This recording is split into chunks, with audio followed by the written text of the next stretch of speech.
नमस्कार, मी अनिल तिवारी, महाराष्ट्राचा पुढारी या न्यूज चॅनल मध्ये आपलं सहर्ष स्वागत करतो। शेतकऱ्यांची खरी फाईट सुरू झाली। आता समजायचं तुमच्या पदरात पडलं, आरक्षण पडलं नाही आणि मी म्हणलेलं हे पडलंच म्हणून समजायचं। फक्त आता तुम्ही नीट डोकं लावून ऐकायचं आणि वेळ द्यायचा। वेळ देणार का? पहिला मुद्दा सांगितला, दुष्काळ ओला जाहीर करायचा दिवाळीच्या आत। दिवाळीच्या आत 70,000 रुपये हेक्टरी द्यायचे कोणाला? शेतकऱ्याला, पण सरसकट कोणाला? ज्यांचे शेत वाहून गेले नाही त्यांना।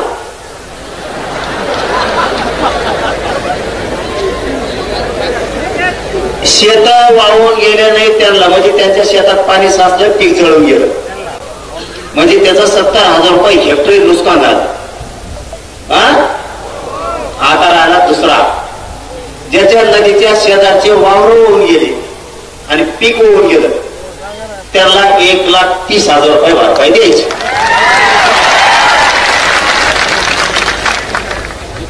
आपलं असंच असतं, तज्ञ नाही ना, अभ्यासक नाही, कोण नाही, त्या अभ्यासक भांगार सगळ्या दुनियाचे कोणकडं काही सांगायचं तर आपल्या हिशोबाने बरं गरीबाला मिळत। तज्ञ नको ना, अभ्यासक नको, तिकडं पुस्तकं नाहीत वाचित बस मला वड्या। ज्याचं शेत वाहून गेलं आणि पीक पण त्याच्या बरोबर गेलं त्याला 1,30,000 रुपये द्यायचे। हे झाले दोन काम। आणि तिसरं काम, ज्याचे जनावर वाहून गेले, ज्याचा कांदा वाहून गेला, ज्याची सोयाबीन वाहून गेली, ज्याची बाजरीचे खळे होणार होते वाहून गेले, त्याचे सोनं वाहून गेलं, त्याचं धान्य वाहून गेलं, यांना शेतकरी सांगल तसा पंचनामा करून 100% भरपाई द्यायची। म्हणजे घर पडलं, शेळ्या वाहून गेल्या, जनावर वाहून गेले, म्हशी वाहून गेल्या, काहींचे कांदे वाहून गेले, काहींचे बाजऱ्या काढल्या होत्या ते वाहून गेल्या, काहींचे सोयाबीन काढून ठेवलं होतं ते वाहून गेलं, काहींचं सोनं गेलं, घरातल्या भांडे वासनं गेले, मोटरी गेल्या, पाईप गेले, कोठा वाहून गेला, काहींचे भिताडं घर वाहून गेले, काहींच्या नळ्या वाहून गेल्या, काहींची सौर ऊर्जा वाहून गेली। जेवढं वाहून गेलं तितके पैसे एवढे द्यायचे। हे झाले 3। हे झाले 3। आता चौथं, शेतकऱ्याचे 15 रुपये कापायचे ठरले ऊसाचे। अजिबात 1 रुपया सुद्धा कापायचा नाही।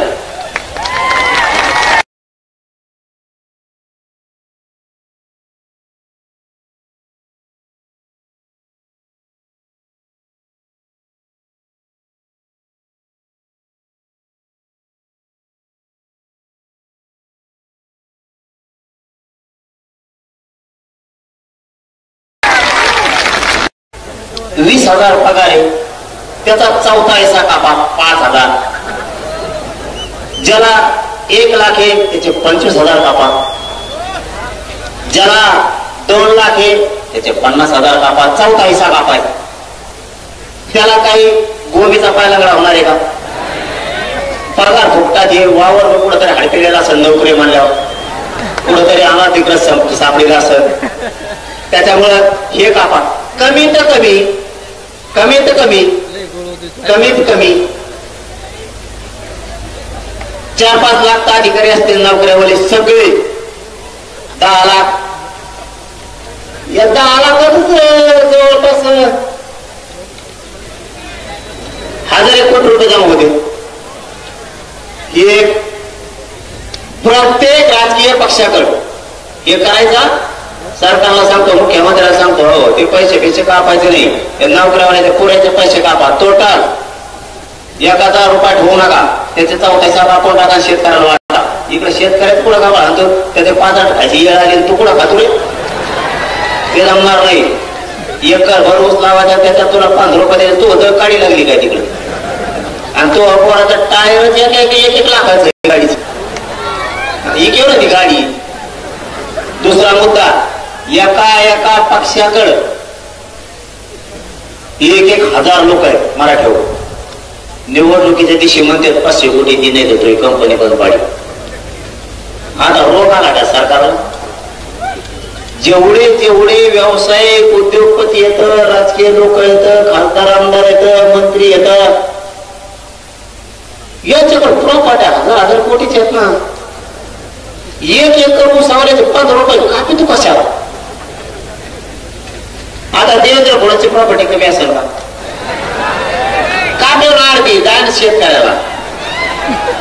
अजित पवारची कमी आहे का. अजित पवार तिकडे काढी लागली का. किती कापी हो. शिंदे साहेबांकडे काही रोग आलाय का. त्यांची कापी हो प्रॉपर्टी. उद्धव ठाकरेकडे काही कमी पडलं का. त्यांचं कापी हो. शरद पवारकडे कुणी काढीत लागली का. त्यांची कापी हो. काँग्रेसचे नाना पटोले, सोनिया गांधी, इंदिरा गांधी, तो कोणता गाव लाल भडक गांधी, दुसरा कोणता त्याची कापी हो. यांच्या प्रॉपर्ट्या कमी आहेत का.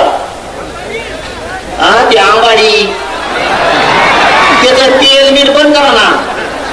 सगळं त्याचे पंप येत.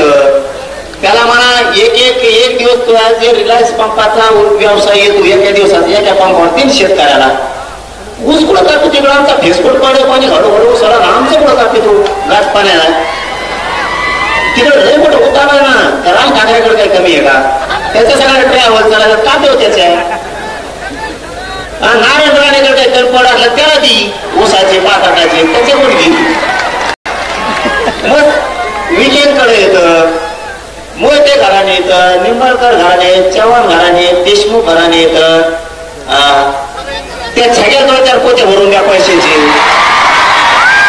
त्याची काडी लागली असती पुढे त्यात जाऊन नसलं तर. इकडे निजे निघाले म्हणणारे यांच्याकडे काही असले तर बघा.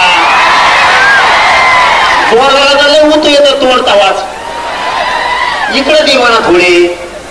आणखी कोण कोण असले तर ते वगळती वार एक तो काँग्रेसचा त्याच्याकडे काही असले तर बघा. ते 56 पुळे त्याच्याकडे काही पैसे असते. तरी ते कुठेची कंपनी तर पण पाहिली. 200 कोटी दिले नाही म्हणून त्याला निवडणुकीला असे करा ना गोळा. अंबानी कोण करा, टाटा कोण करा, तो आणखी कोण कोण तो नाही का टपोरा कोण आहे ते शिंदे साहेबाचे आमदार पळून घेऊन गेले ते टपोर.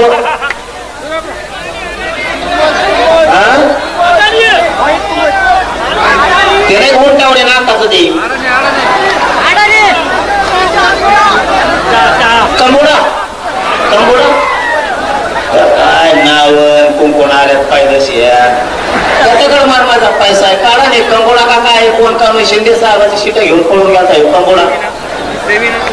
पुरं इमानात बसलं तर काढायच्या बाहेर इतकं उच्च हे आमच्या शेतकऱ्याला लोक तर ह्या किती कंपन्या आता टाटा आहे ते लय येतं. आता बजाज वगैरे येतं. आणखी मारण्याचे आलेत ना त्यांचे कोण घेणार. हे जमतं का निवडणूक टायमाला पैसे घ्यायला उद्योग होते खूप. हिऱ्याचे माणिक मोत्याचे व्यापारी येतं. आमचे जैन मारले येतं. मस्त होता आला ते हमेशा हमेशा कवा शिराज वाटत लोकांना पैसे वाटा म्हणा. आहो पटेल आहो पटेल आहो पटेल पटेल गेलाच उधार घ्या झाक मारायला. पाटील या पाटील या पाटला दिला 5-5 जणांना उधार घेऊन बोकांडी टाकलं त्या मारल्याने आमच्या याचा सगळं 3 रुपये शाकडा. आपला म्हणतो 5 होता रे 3 दिला 3 दिले. तो थोबाड हाणलं पाहिजे. 3 दिले 3 दिले. तुम्ही कवा डोकं सुधारणार आहे तुमचं कवाने. आता तो एक तो मुसलमानात हिरो कोणता ते टीव्ही देखील होते ते नंबर 1 ला आला पैशाला तर जगात. दरबूज खान शाहरुख खान हा तो देशात नंबर 1 ला आला. तीच म्हणा इकडे झाला. हा हे नाही का जमत मुख्यमंत्र्याला. इतके हिरो येत यांच्या गाड्या लोक सांगत आहेत या काय म्हणजे 12-12 कोटीची गाडी.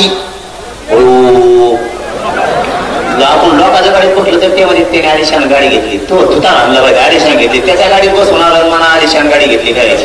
त्याच्यासाठी ज्यांना टाकलं मला पैसे लागला रिक्षा. यांच्याकडे जर इतकं आहे हे समजून घ्या. हे विनोद नाहीये.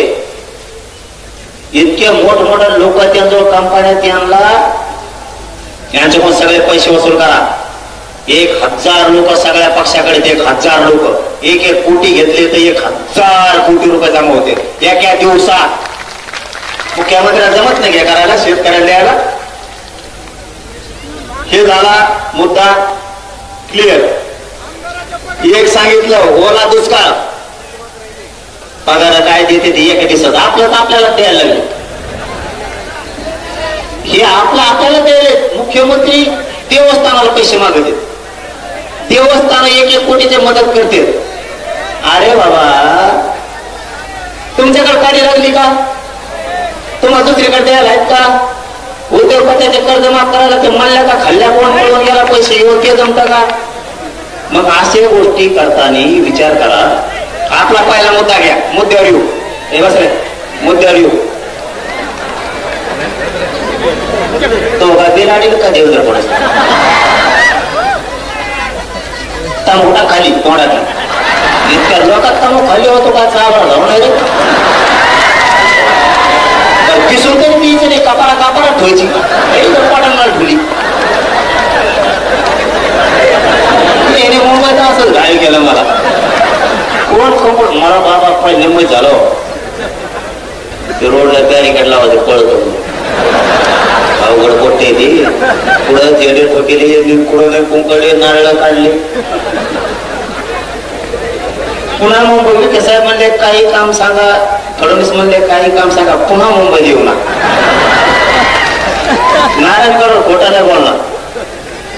ते म्हणले कवा मुंबईला मराठा आणू नका, आणि जर आणलं तर तुम्ही सोबत येते, तुमचंच ऐकत येते. आणलं तर मात्र तुम्ही आहे.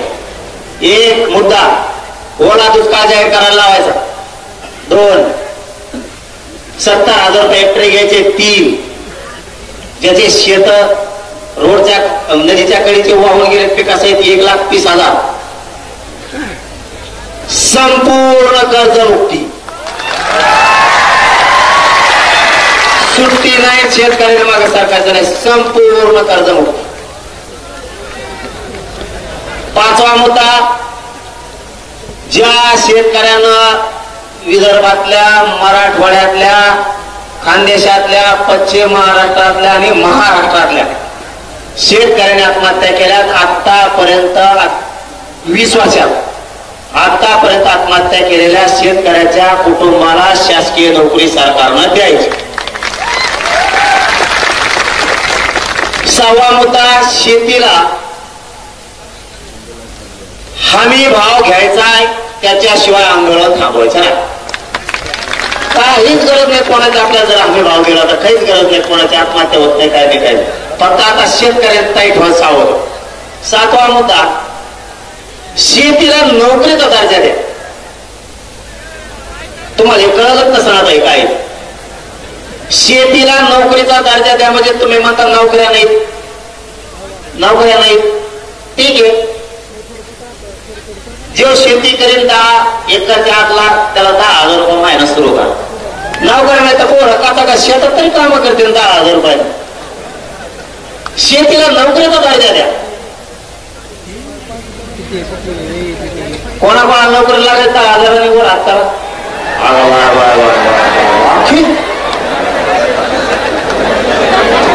मग आहे का नाही चांगली मागणी आपली.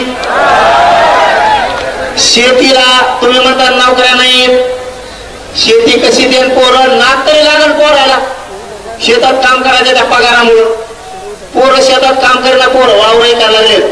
आणि 7वा मुद्दा, शेत इकायचे नाही. शेत कोणी इकायचे नाही.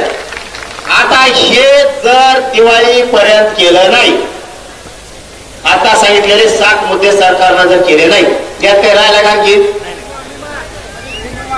आणि 3 ट्रिगर. 8वा मुद्दा, पीक विम्याला यांनी 3 ट्रिगर बसवले, ते ट्रिगर उठवायचे. पीक विमा सगळा द्यायचा. हे जर दिवाळीपर्यंत केलं नाही तर आपण एक काम करू. महाराष्ट्रातले सगळे शेतकरी एक तर धाराशिव जिल्हा किंवा बीड जिल्ह्याच्या बाउंड्रीवरती बैठकीला बोलू, किंवा जालना जिल्हा, संभाजीनगर, जळगाव, बुलढाण्याच्या मधी बाउंड्रीवर जर कुठं जागा असेल तर तिथं महाराष्ट्रातले सगळे बैठकीला बोलू, किंवा मग अहिल्यानगर, सोलापूर किंवा बीड जिल्ह्याच्या बाउंड्रीवरती एखादं गाव शोधून तिथं बैठकीला शेतकरी बोलू आणि किती तारखेला आंदोलन सुरू करायचं हे सांगू. आधी बैठक घेऊ, आणि नंतर आंदोलन सुरू करू. शेतकऱ्याला न्याय देऊस तर मागं हटायचं नाही. प्रत्येकाच्या मनामनातील मातीच्या कणाकणातील आपल्या व आपल्या हक्काची ललकारी महाराष्ट्राचा पुढारी पाहण्यास विसरू नका.